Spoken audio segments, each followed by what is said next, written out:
काय सांगणार आहे साहेब की आज पाथरगाव खुर्द येथील आपण शेतकऱ्याची शेत मोजणीसाठी आलेले होते. पाथरी तहसील कार्यालयासमोर शेत मोजणीसाठी त्यांचा शेत बांधावर रस्ता खुला करून देण्यासाठी त्यांनी आमरण उपोषण केलेले होते. त्यांना आपण एक आश्वासन दिलं होतं की त्यांची जागा त्यांना रस्ता खुला करून देण्यासाठी आम्ही येऊन आज तुम्ही पाथरगावाने ते आलेले आहे शेत मोजणीसाठी. नेमकं काय प्रकरण घडलेलं आहे? जे पाथरगाव तालुका पाथरी येथील अर्जदार तुकाराम बन्सी भोसले, परमेश्वर बन्सी भोसले, सुदाम सखाराम सवने, गंगूबाई असुरबा भोसले, राजेभाऊ विष्णू भोसले यांना शेत रस्त्यासाठी त्यांनी अर्ज केला होता. सदर प्रकरणामध्ये दिनांक 27/3/2026 रोजी मामलेदार कोर्ट अधिनियम 1906 चे कलम 5(2) नुसार तहसीलदार पाथरी यांनी आदेश दिला होता. त्याप्रमाणे सर्वे नंबर 36 मधील जे गट क्रमांक आहेत 88, 97, 98, 91 आणि सर्वे नंबर 20 मधील 108, 107, 106, 100 या सर्वे नंबरच्या बांधावरून सामायिक बांधावरून तहसीलदार साहेबांनी शेतरस्ता खुला करण्यासाठीचा आदेश दिला होता. त्याबाबत संबंधित अर्जदार उपोषणालाही बसले होते. तहसील कार्यालयाकडून त्यांना खुला करण्यासाठीचं आश्वासन आज दिनांक 11/5/2026 रोजी देण्यात आले होते. परंतु प्रत्यक्ष जायबापावर आला असता संबंधित सर्व गट नंबरच्या बांधा सामायिक बांध जो आहे तो कुठेही सरळ नाही, कुठे रुंद आहे, कुठे अरुंद आहे आणि प्रत्यक्ष जो अस्तित्वात बांध आहे त्याचा मध्यभाग घेतला तर दोन्ही साईडकडच्या शेतकऱ्यांना तो मंजूर नाही. याबाबत दोन्ही बाजूकडील शेतकऱ्याशी चर्चा केली असता आम्ही शासकीय मोजणी करू आणि त्यानंतर आमचा मधोमध सामायिक बांध निघेल असं त्यांचं म्हणणं होतं. परंतु अर्जदार यांचं म्हणणं आहे की तोपर्यंत मोजणी होईपर्यंत आम्ही शेतात जायचं यायचं कुठून, तोपर्यंत आम्हाला शेतरस्ता द्यावा, अन्यथा तहसीलदार साहेबांच्या आदेशाचं पूर्णपणे अंमलबजावणी करून रस्ता खुला करून देण्यात यावा. त्यामुळे सद्य परिस्थितीमध्ये तालुका अधीक्षक भूमी अभिलेख कार्यालय पाथरी यांचे कर्मचारी देखील आहेत. शेत मोजणी केल्याशिवाय सामायिक बांध काढणे अंदाजे कठीण असतो आणि बांध हा प्रत्यक्ष जायमोकळा कुठं सरळ नाही, कुठं रुंद आहे, कुठं अरुंद आहे, कोणाचं अतिक्रमण आहे, कोणाचं नाही, याबाबत निश्चित कोणताही निर्णय जायमोकळा घेण्यात आला नाही. त्यामुळे सदर रस्ता खुला करता आला नाही आणि सर्व गैरहजरदार जे शेतकरी आहेत, सामायिक बांधाच्या लगत असणारे गट नंबर मधील शेतकरी, आम्ही सर्वजण शासकीय मोजणी करू असं त्यानं पंचनाम्यामध्ये सर्व पंचासमक्ष जाहीर केले आणि त्यामुळे आता मोजणी झाल्याशिवाय सदर रस्ता खुला करता येणार नाही आणि मोजणी फीस भरण्यास संबंधित शेतकरी तयार आहेत. कधी यांची फीस भरली जाईल आणि कधी मोजमाप करणं आणि यांना जर रस्ता मोकळा करून दिला? आम्ही त्यांना असं आवाहन केलं की तातडीची फीस भरा. त्यांनी होकार दर्शवला की तातडीची फीस भरू, म्हणजे येत्या 2 ते 3 महिन्यामध्ये मोजणी होईल असं तालुका अधीक्षक भूमी अभिलेख कार्यालयाकडून सांगण्यात आले की जास्तीत जास्त 3 ते 4 महिने लागण्याची शक्यता आहे मोजणीसाठी. आपण जे पंचनामा केलेलं आहे ते आपल्या शेतकरी बांधवांना किंवा अर्जदार जे होते त्यांना मान्य आहे का? त्यांची नाराजी आहे, त्यांना शेतरस्ता पाहिजे होता. परंतु आता गैरअर्जदार जे शेतकरी आहेत त्यांचं म्हणणं आहे की तोपर्यंत आम्ही पायी त्यांना ये जा करण्यास काही अडथळा करणार नाहीत. सध्या शेतामध्ये ऊसाचं पीक आहे आणि इथून पुढे 7 ते 8 महिने लागतील पीक काढणीसाठी. त्यामुळे शेतात ये जा करण्यास पाऊल रस्त्याने त्यांचा काही नकार नाही.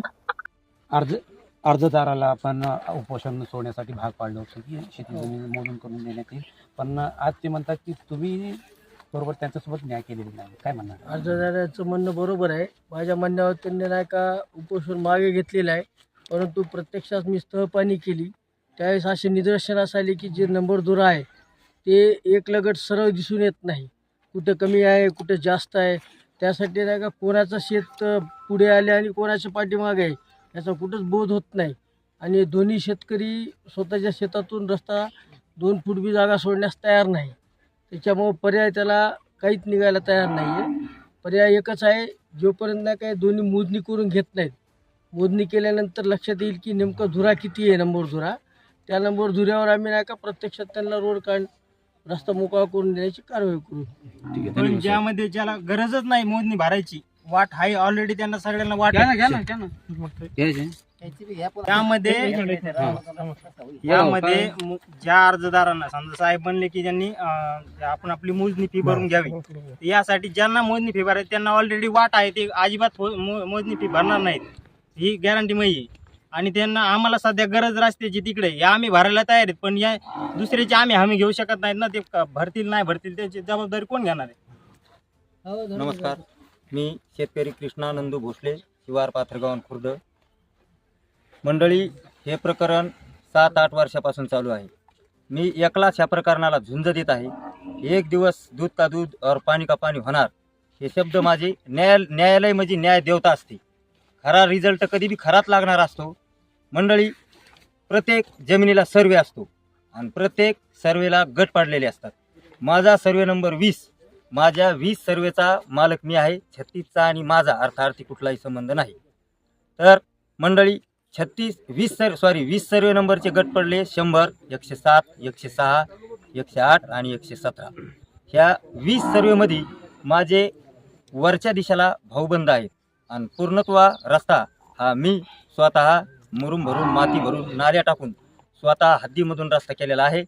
जरी वरच्या शेतकऱ्याचं म्हणणं असेल एक चकारी इकून एक चकारी तिकून, हे मापणी झाल्याशिवाय कोणतीही गोष्ट निदर्शनात येणार नाही.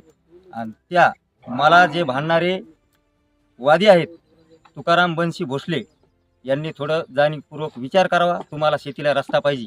मी पण एक शेतकऱ्याचा मुलगा आहे, मला जाण आहे. पण तुमची कुठेतरी चूक होती, ही तुम्ही तुमच्या चुकीवर माती लोटता. एक दिवस तुम्ही थोडासा विचार करा. माझं असं म्हणणं आहे, तुमच्या सर्वेनं तुमच्या गटातून तुम्ही जावा, तुम्हाला कोणी अडथळा करणार नाही. मी पण अल्पभूधारक शेतकरी आहे. आज 1.5 हेक्टरचा शेतकरी आहे मी. आणि खाली आणि वरती पूर्ण जमीन एक बाजूस माझी आहे. उजव्या हाताला डाव्या हाताला सुनील नंदू भोसले हा माझा मोठा बंधू आहे. आणि एक बाजूने जर रस्ता नसताना बांधोरा पंचनाम्यावर आपण आताच बोललो, नवीन रस्ता करताना तर हे सुद्धा आपल्या बावनकुळे साहेबाचे असे आदेश नाहीत. नवीन रस्ता करू नका. जर रस्त्यावर कुठं अतिक्रमण केलं असेल तर तुम्ही हटू शकता, पण नवीन रस्ता करण्याचा कुणालाही अधिकार नाही. त्याची अंमलबजावणी करून खऱ्या गोष्टी न्यायालय निदर्शनात आणीन आणि न्यायालय जे निकाल देईल ते मला कदापिही मान्य आहे. धन्यवाद.